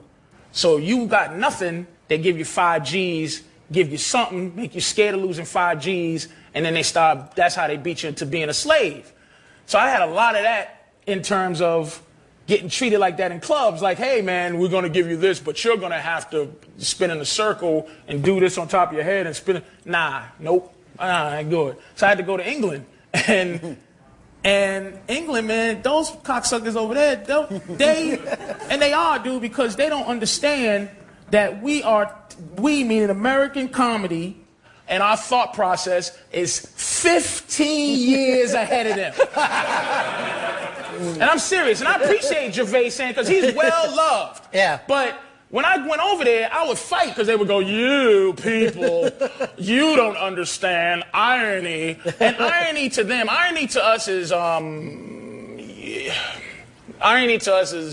a shark. When Quint gets eaten by the shark, I guess that's irony. Shark hunter gets eaten by a shark, whatever. Probably a better example. Sure, of that. but no, I was working for. You're on your way to a point. I love it. Yeah. So I know my mind is like, you know, just getting eaten away. I got to get famous soon, just so I can cash in on what's left of my brain. But the irony, what they think is irony in England is sarcasm. Like, oh, really? So you did that, huh? Oh, that's irony to them. So I go, that's not irony to us. Irony is different. That's sarcasm, and we get sarcasm here. We just don't think it's the basis of your entire hour on stage, genius. So I went over there, and it was a lot of blah, blah, blah, blah, blah. And I go, look, man, first of all, have you ever been to New York doing comedy? No, I have not. Okay, then I've come over to your shitty country for free and show you, and I'm putting myself out there with an anti-American sentiment. That's racism over there, is America. And it's racist against Americans, dude. They like, poor Yank. And I'm like, whoa, I had to get used to that from the comics. But it took about 5 months of going back and forth and staying in shitty places to for them to go, oh, okay, all right, this guy is not playing around. And I think, I never met him, but I think Ricky might have saw me in those times where I fought through English audiences throwing. It was like, you know, the scene in Blues Brothers. Yeah, that's how they act. And so you got to fight them, and then they love you beyond belief. And then after that, but then again, to me, comedically, you can't make it if you're not making it here. I got a call from Showtime to do a special, and I was like, bye, England, that was it. Right, that's it. I don't care how much you can make, you know? Yeah. You know? So you were making good money over there, but you prefer... Ridiculous. I would have been making money. I wish my career was bottoming out now to go over there, because it's 2-to-1 with the money. Wow. before it was like $1 to $1.30 to $1. Now it's 2 straight up 2. I probably would have not came back like Rich Hall. Rich Hall's a zillionaire. So he's still over there, right? He's famous and rich and everything else in England. Everything else. He's big. And if I'd have stayed there, this was 6 years ago when I stopped going. People still remember me from that. I'm very proud. I'll brag about how proud I am of certain things in my career, and about maybe 5 things. One of them is going over to England and getting respect as a comic. I love respect, man. Well, give me some of the other things that you're proud of. HBO special, but didn't get what that was one of those things I had to fight from being disappointed, just because it was the same kind of feeling I felt back in '98 when I was like, boy, I could really think about killing myself right now. This sucks, and it's not like I'm suicidal. It's just, you know, man, do I feel like going through this? Right. And HBO, man, because I think I put out what I wanted to. So it almost like that, when that HBO special kind of fell dead or duddish, I got that same disappointment because I was like, man, I thought I gave. What didn't work for it? I mean, you didn't get the bounce off of it? I didn't get, because what's funny in my career, and this is another thing about this business, there is no market value. You don't get value for who you are. And that's what kills comics. When you see bitter comics, it's because if Michael Jordan scores 30 and Kevin Garnett scores 31, right? And Michael Jordan gets $20 million a year, Kevin Garnett can ask for $20 million a year based on the fact that he scores 31. So I have value compared to my peers and everything else. But this, it's like I gotta watch unnamed assholes making mega money, and there's no karma, there's no there's no one to complain to. I can't walk in the office and go, listen, this hack bought his mother a house, and I gotta stand there and look at this dude. And a lot of dudes and people I never got along with are people that let this business qualify who they are. I'm at this level, Patrice, so I can now, like, when I was here, I didn't talk to you, but now Comedy Central has put me here. Now I'm here with you. No, you're not. I don't care if God gave you a deal where you get half the world. You ain't me. I told my girl that one time. I bought my girls diamonds and shit. I buy my girls diamonds. I get my girl nice stuff, man. And she went, ooh, I'm blinging bigger than you. And I go, you couldn't bling bigger than me if I bought you a diamond hat. Right. Not even that. Blinging is here. Right. Not even with a big shiny diamond hat. Would you be better than me? And that's what I'm saying. It's just like the thing that gets you is that you have to fight not to be bitter. So what is it though, Patrice? What's keeping you from getting the place in comedy you think you should be? And that's the thing I got to fight, Ron, is where I should be, because I don't deserve or supposed to get anything. Mm-hmm. You know, it's the journey I'm on, and whatever happens, man, happens. I mean, I got a mortgage I want to pay, but still, I don't to anything, and I'm going by what other people say to me. You know, people respect me as a comic. As a person, they respect me, but they might not like me. What I am is this, and this is what makes. I grew up in Boston. People know that. White guys, and I learned this, dude. I had a probation officer. White guys are uncomfortable with black man's anger. black anger, especially from 6'4", 300 pounds. Did you think that this was going to be breaking in? We had no idea. What do you mean, like that we're afraid of 6'4", 300 pounds black guys? Not now, though, Ron. Like not now, because there's a context to my existence. Right. But growing up, when you walk into an office, dude, and there's this little dude that you'd never talk to in your life. Like, here's what I hate, and a couple of people did it here. Why do I have to be nice to you at 6 in the morning if that's not what I do? If you go, hi, listen, and I just want to give you a little bit of, why don't you really, let's build up. Because if you start here and go, hello, it's going to go down from there. Right. So start off with, how are you? And I'm good, how are you? Listen, I'm such and such. Do you want to talk about this now, or you want to talk about it later, because we're going to have to talk about it? But just find a way to deal with people in some honest. I'm not passive aggressive, but I understand what passive aggressive is. It makes me sick because I'm aggressive. Right. You know what I'm saying? So that's to say why I might not be where I think I should be in terms of my peers, because I'm peers with Dane Cook, I'm peers with Carlos. You know what I mean? I think less people know me, but the core.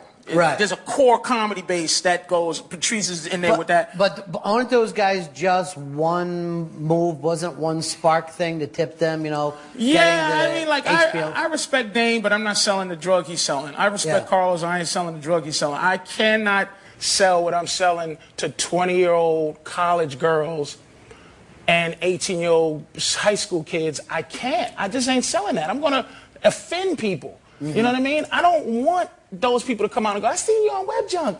You're going to be great. And I'm like, look, calling my girl a bitch. Right. I'm racist. I'm racist against black people. I'm racist against white people. I do a lot of stuff that's like, this is not funny. This is not fun. This is not. I don't know. What's he doing? And then I'm like, Mom, get the fuck out. I don't want you here anyway.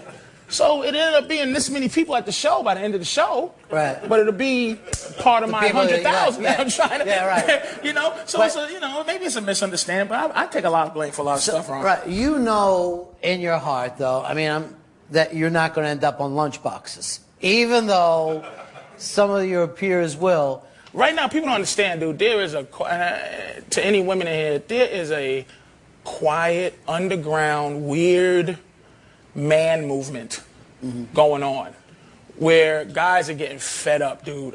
Talking to dudes, it's a weird anger. And what the anger is, it's almost like how, like being a white guy, it's tough because no one wants to hear your problems. You have to for a white guy to say you have problems and I listen to it, it has to be a passion, it has to be well thought out and well said. It can't be like, what about me? I'm a white guy. Be like, yeah, all right, whatever. That's how women see guys now, to me. And guys feel how they feel. You know what I mean?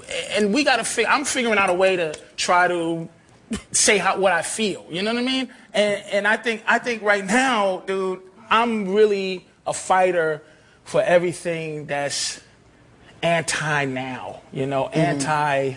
Like I think the political correctness of what's happening today. I don't even want to say that because it's almost bigger than that. It's almost like any dude that says the word inappropriate makes me sick. Any man who lives that mantra, that was inappropriate. That's just like you sell out.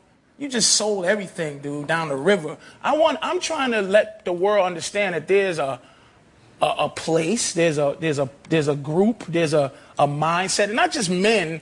Everything, white guys, that learn how to say, look, I feel this way. Or gay people, where I'm going, my thing about gay people is like, look, why do I have to respect that you sleep with the same person, the same genre, the same gender?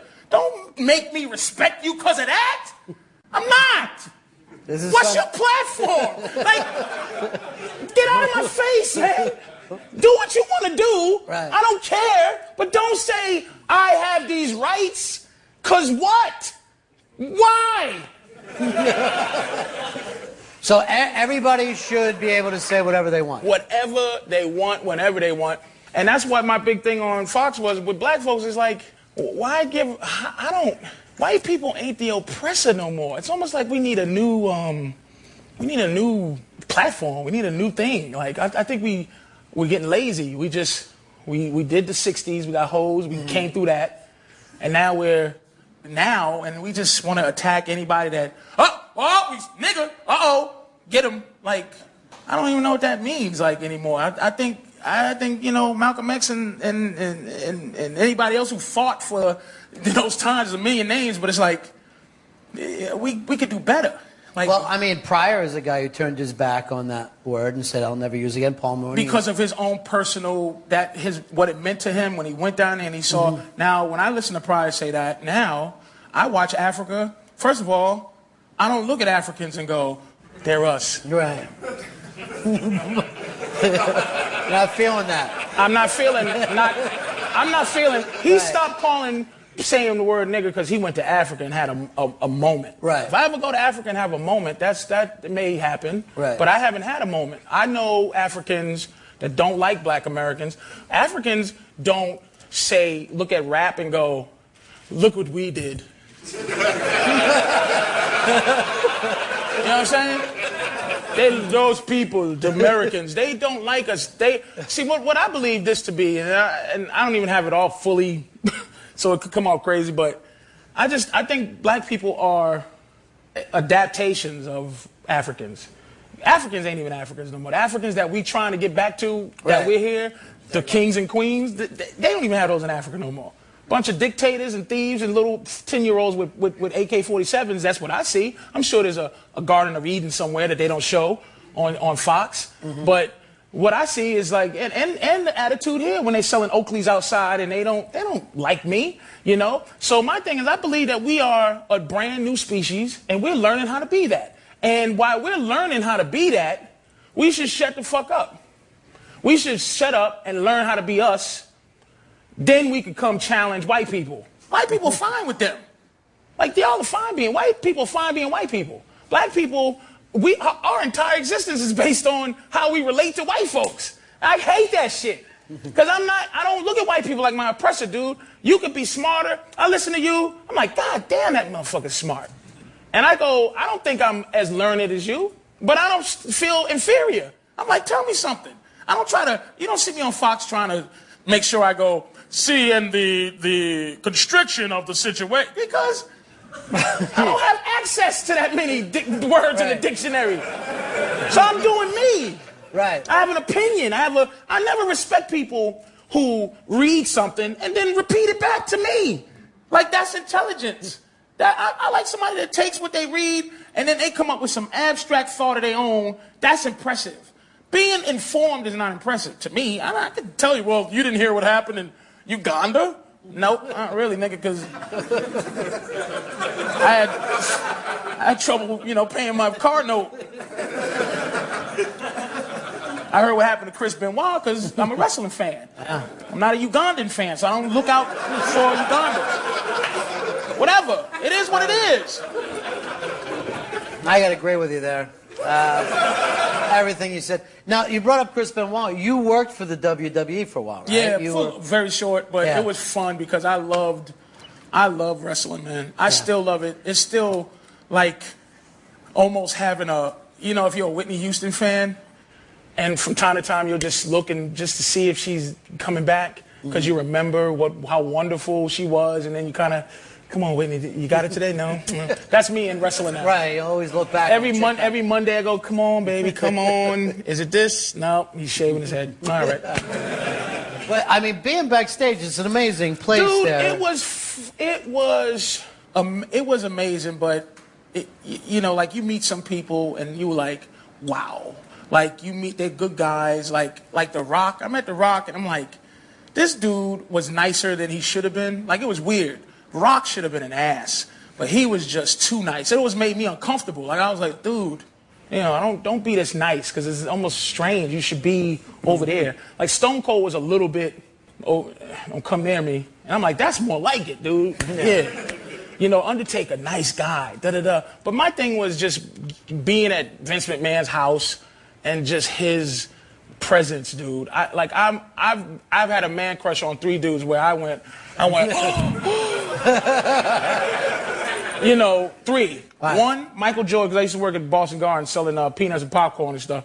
Michael Jordan, just awe-inspiring dude. Just something about him was magic. Like, God damn, I want to be that dude. Larry Bird, he just, something about him just was like, that's Larry Bird, man. That dude, what is he? And Vince McMahon. Vince McMahon, I was awestruck by this dude. The one thing I took away from him, just being in his presence, he never made you feel stupid for saying something. You would say, what about this? What about if Rikishi wore a big sombrero and then he juggled and then a midget came down with a stick? He would go, no, I don't think that would work. And he would tell you why it wouldn't work, and you'd be like, all right, cool, but your whole like creative juice is like, oh man, he didn't make me feel like an ass for that. And then you'll say something eventually after 10 that works, and you use it, and you're like, oh. And that dude, it was amazing, man. That dude, I love that dude. And I bet you I only loved him because of those 3-4 days I was there. I got in and out, and that's what I like to do for people that I respect. I don't like to meet them. Never met George Carlin. Don't want to meet him. Glad I never met Pryor, because I don't want to be disappointed. Right. I don't want dude to not be who I think they are. Now, I've met some dudes where I go, ugh. And I don't even like them as comics because I met them as a person. Oh, you suck. I was going to let all that stuff you did that I knew was hypocritical pass because I didn't really know you. Now I know you. You stink. Right. But Vince lived up to what he was for those couple of days I was there, and I got out of there. You know, I got right out of there, man. And I was happy. That's one of those 5. One of the 5. England. Just that little stint on the WWF, right. HBO special.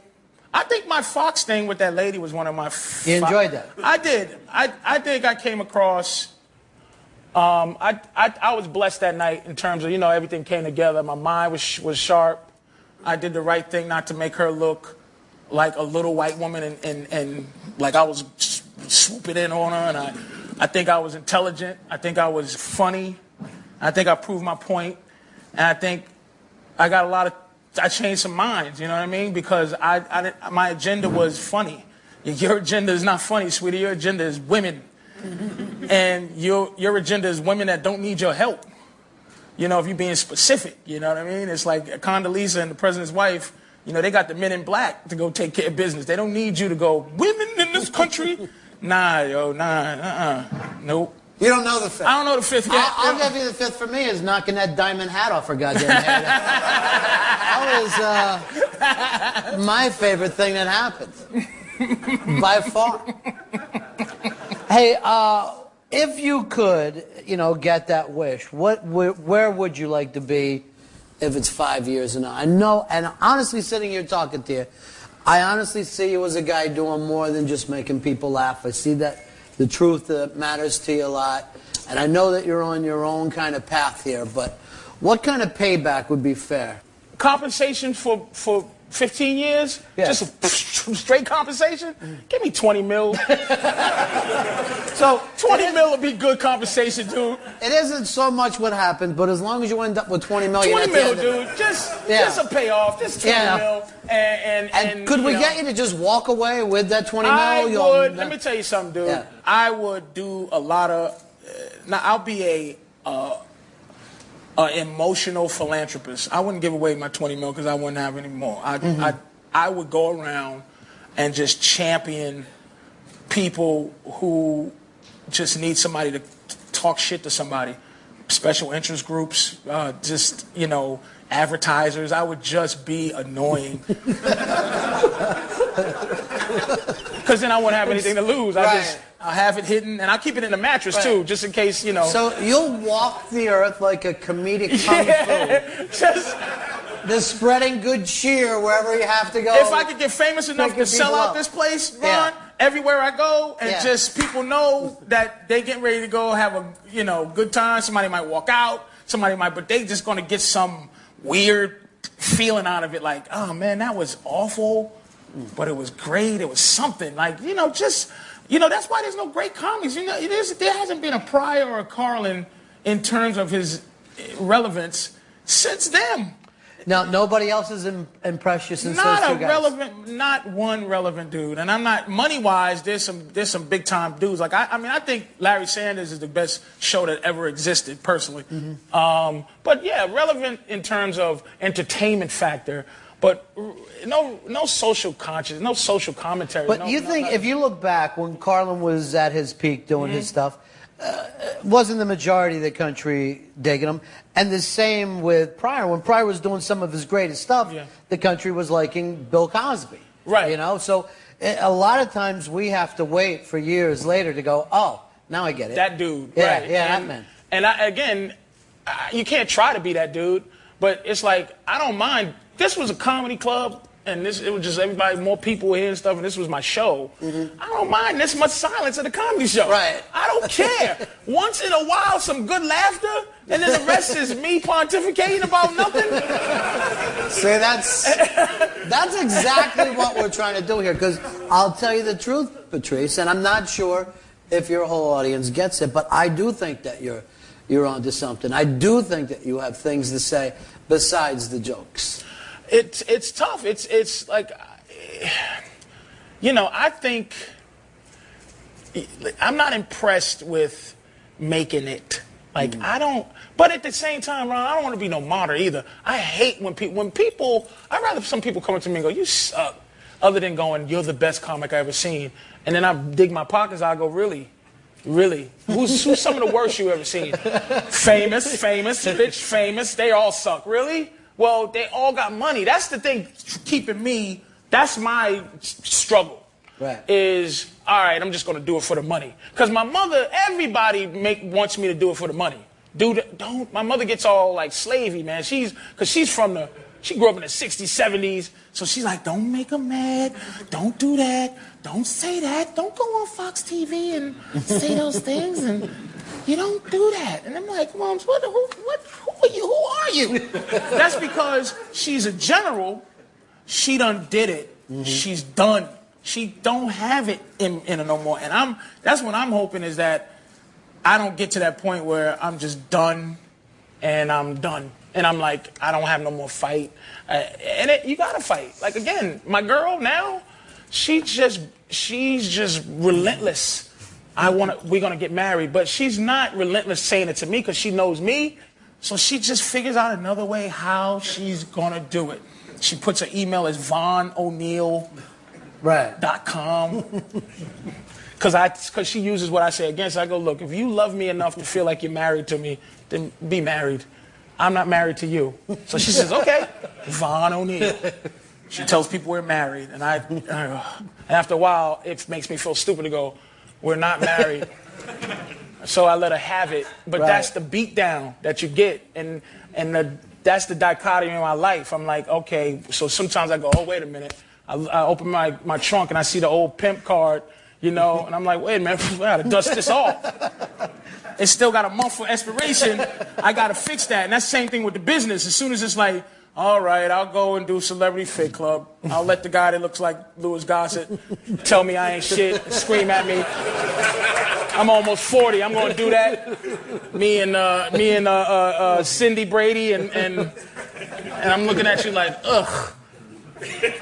I'm here at the same level as Screech. This guy's talking to me like I'm a piece of garbage. So I'm like, I'm trying to fight so I don't just go, okay. Because they offer you like something like $100,000 to do that show. Right. Something crazy. Just to go in there and beat. And then you got to start telling yourself stuff like when you smoke. Like, I'll quit. But that's what you start telling yourself in the business when they go, you want to do this thing for $100,000? Well, I am overweight, and I do have diabetes, so I have to do it anyway, so I might as well take $100,000 just to make an excuse in your own soul, and you go, oh, you know what? You're just a pussy. That's what you are. Just face it, dude. You need money. And you're disco dancing. Well, you know what we need, Patrice? We need you to keep fighting. Patrice Oneal, let me very funny. We'll take some questions for Patrice. walk on over here and you can ask Patrice a couple of questions. Anything that's on your mind, feel free. No questions? Good. No. Come on over. Go ahead, line up over now behind him while we're waiting. Look at this guy. Like, way too good looking to be how you are, you know? Hey, Patrice. You need a suit on, and 2 girls with you. You just stop trying to. Hey, I like the way you think. Stop trying to be a fucking guy that. Here's a hypothetical. Look at him. That's what I'm saying. Look at him saying, Ron. Yeah. Look at this, how good looking he is, and he's trying to be this downtown, I fuck women with underdog t-shirts and. See what I'm saying? Phony baloney. Look how good looking dude is. He's a piece of shit, is what he is. Yeah. Trying to go along with Live up to your face. Hey, if you were asked to mediate between Don Imus and Al Sharpton, how would you come at that? What do you think about it? I just have a bunch of questions to ask and figure out how to not try to make Al look like a hypocrite, because that's the one thing everybody does is try to go, well, what about when you said this about the Jews? He goes, nice talking to you.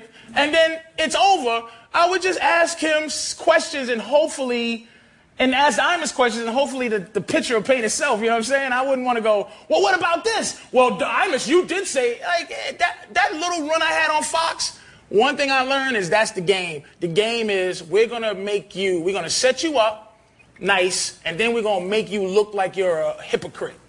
And then we're going to throw hypocrite things at you so you can go, well, and knowing that you've been a hypocrite the whole time. I'm not going to, I could never for the rest of my life be a woman activist, ever. Because I've done too many misogynistic things. So if I go, you should do this, unless I start with, I used to be this, I used to be this, I did this, I did that, I said these things and I said these things, but at some point I changed and this is how I feel now. But I can't go, you, and you, and then they go, well, what about this? And I go, well, whatever. So if them two had I just have some questions to try to make it build into something so that no one has to defend themselves, that you can actually talk and maybe dig your own grave or maybe shine your own light. Do you think there's a middle ground there where you could actually bring them to? Yeah, they would talk, but you would have to do it so it's not either one of them their comfort zone, because he went to, Imus went to like a black radio, Al's show, to say sorry. And the thing is about bullies, man, bullies don't say, hey, listen, give me your money on Monday, and then Tuesday come and go, hey, Monday, thank you so much for what you did for me Monday. I'll never ask you for any more money again. Once you give your balls, they're gone. It's done, dude. And people's power corrupts. If I got your balls in my hand, what do you think I'm going to give them back to you and say that power of having your balls in my hand makes... I got to dribble them, man. Have to. Patrice, how important is it for a comedian right now to have the platform like Ron and Fez, Opie and Anthony right now? What's that mean? As on radio? Yeah. It's important in terms of if you want exposure, but I'm ready for exposure. Well, if there's a young comedian, like I say, how much time does a young comedian have on stage? And you could tell the stupidity of each. One who goes, I got an hour, and the other one that goes, I got 10 minutes. Now, if you meet a guy that's been doing a comedy for a year, I know he doesn't have an hour. What he does is have an hour of jokes. But when I say I have an hour, like when you ask me how much time I have on stage or something, and this is referring to your question, I'm ready for anything. Like if I went on Ron's show, I'm ready for anything. If I went on Opie's show, I'm ready for anything. If you say how much time I have on stage, I can do comedy really well. My personality is good for an hour and 20 minutes. I can stay on stage for 2 hours if I want, but I start to imagine that you're getting sick of me after about an hour and 20 minutes. That's how much I have. So what I'm saying is a lot of young cats who just want to be on Ron's show makes no sense because they're not ready for the next level. Unless Ron or Opie and Anthony really love you and they can guide you through that. They can put you on a pedestal because they can make you or break you, but it would have to be at their mercy. If I went on Ron's show and he didn't like me and he wanted to make life difficult, I have enough fuel or enough stuff in my mind where I'm like, oh, you know what?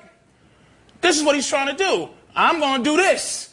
I'm going to do this. to protect my interests. But a cat that's on for doing a year, I'm on Ron, and Ron goes, so, stupid. He'll get flustered, he'll be done, because he don't have the thing to draw on, man. This game is long and lonely. And that's what you gotta be ready to do.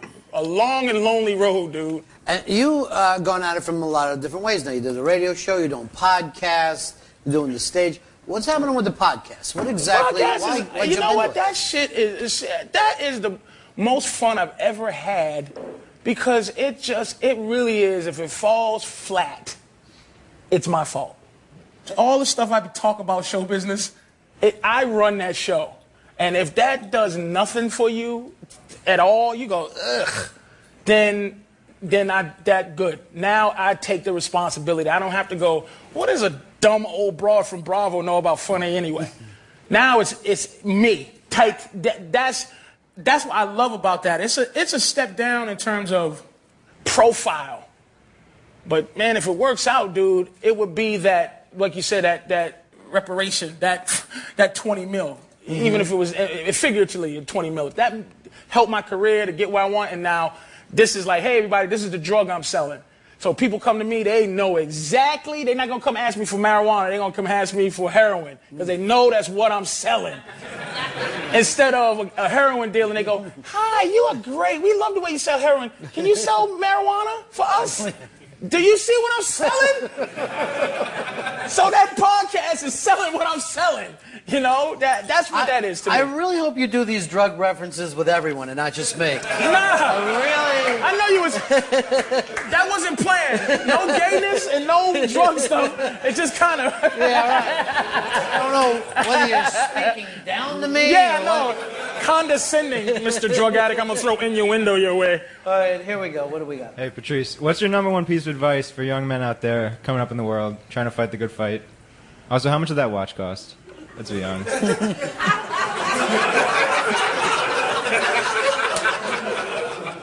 You know what would have helped? I think because women, when I say we resent them and we hate them, it's not a hatred of I want to kill you. Hate is love.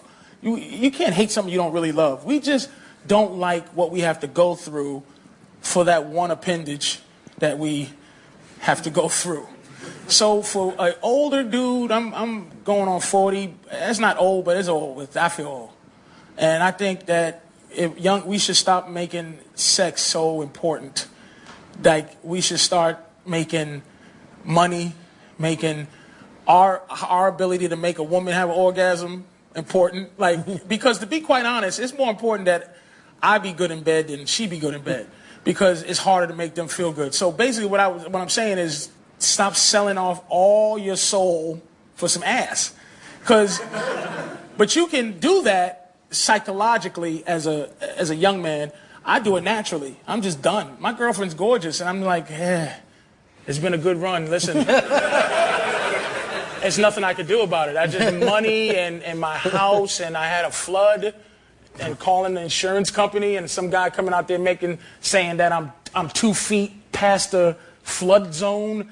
That means something to me now. Like, when I was younger, I'm like, what are you talking about, flood zone? Fuck you, I want some ass. Now, dude, I got other things I'm thinking about for real. And, but I had to learn that at 37. I'm gonna be 40 in a few years, man. But I don't know how old you are, but you in your young 20s, man? Yeah, 20. Dude, you know, focus on something else. I know it's hard. But that's what it'll do. It'll keep your head clear, man. It will. This is the kind of advice we'll be getting once you get that $20 million. I can go from town to town. Yeah, and just helping people. And just being there. I'm serious, man. It is an underlying frustration, man. Why don't we write this up and try to sell it to one of the networks where it's just going to be Patrice walking from town to town, giving advice against, like, saying that gay guys should get over themselves and women are goofy? No. Who'll buy that besides channel no one watches? I don't care if it's only on for 1 week. It's going to be great. It's going to be great TV. You'll be calling up friends. You got to turn this shit on right now. This is unbelievable. All right, you're the last one, big man. Cool. All right, Patrice, you said you had to leave America because people weren't taking to you and you're offending people. And then you came back, and now you're doing fine for yourself. I mean, look at that watch, the necklace. You're doing well, and you're good. And you're good. These are all mistakes on my YouTube, by the way. This was you know what they call nigger rich. I went out and bought. I was going to use that term, but you know, I wanted to wait till you broke the ice with it.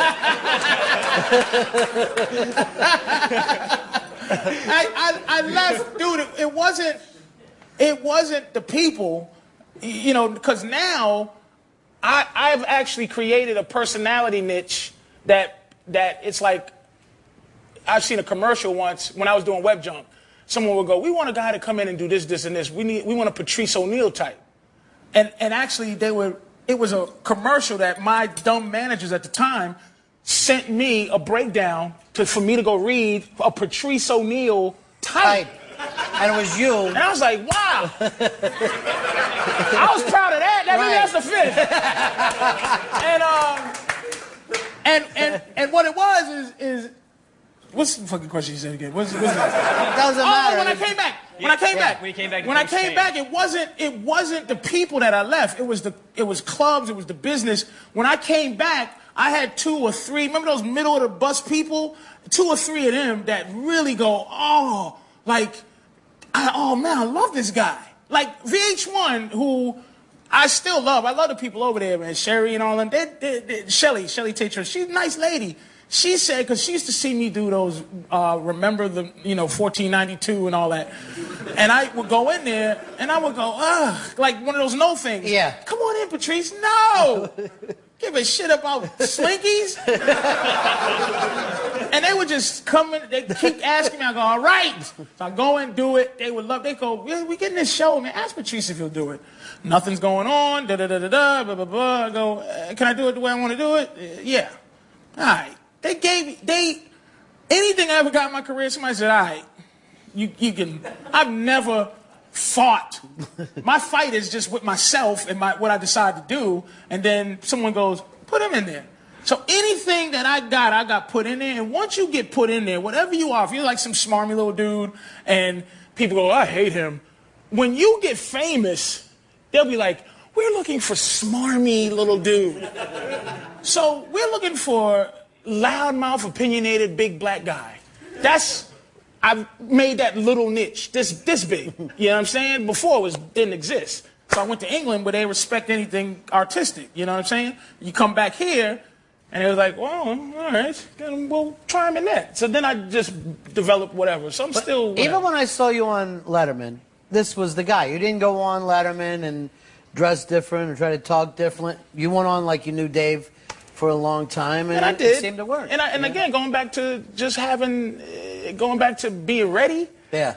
I was ready for Letterman. Like in this game, you probably noticed in this business, you never get things that coincide. Like say if there was this is your readiness and this is the gig.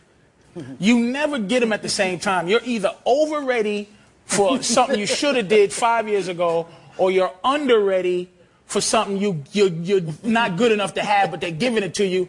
But your humility and pride and happiness to be there sometimes never fits in with the thing you're getting. Like the HBO special, that's a comic's dream. That's dream. But I've been in the business 13, 14 years by the time I finally got my special, and I was way past due. Like, I was like, whatever. I got what? How much? All right, good. I'll do it. But it wasn't like, oh, I didn't lose sleep the day of. It was HBO special. It was like Letterman. I watched him for years. And I just knew how to be with Letterman. And that's why it was so much fun, dude. And I always respect him, dude, because he put me over. He dude, if I ever get a chance to say thank you, but they don't, it's basically what they call gatekeepers. Right. His gatekeepers are awful. Meaning by the time you get to him, they're like, Dave's going to do this, Dave's going to do that. Oh, David. And you get to Dave, he's like, what's happening, man? So your name's Lumumba? What's going on? And if I'm any less ready, I already had the planned out thing that the 10 producers had got to me. And I'm like, Dave, you were supposed to ask me about my shoe size, and you didn't. it didn't fluster me. I just go, oh, okay, you gonna ask this?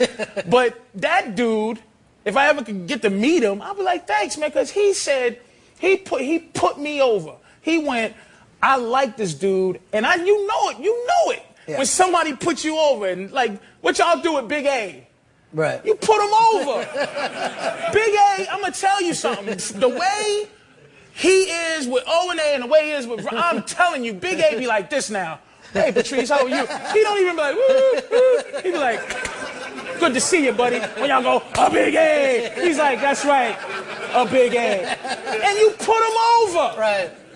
And you feel good when somebody does that, dude. I'll always remember Dave for that. He put me over. He was like, I'm gonna make you look good. You know when somebody's doing that. And you know when somebody can make you look good. They can do it.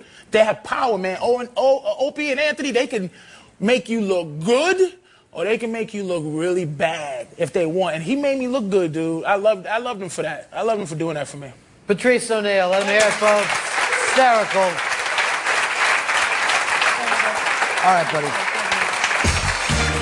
Our tribute to the life of Patrice Oneal continues with more of his legendary appearances on the Opie and Anthony Show. It's unstoppable. After this.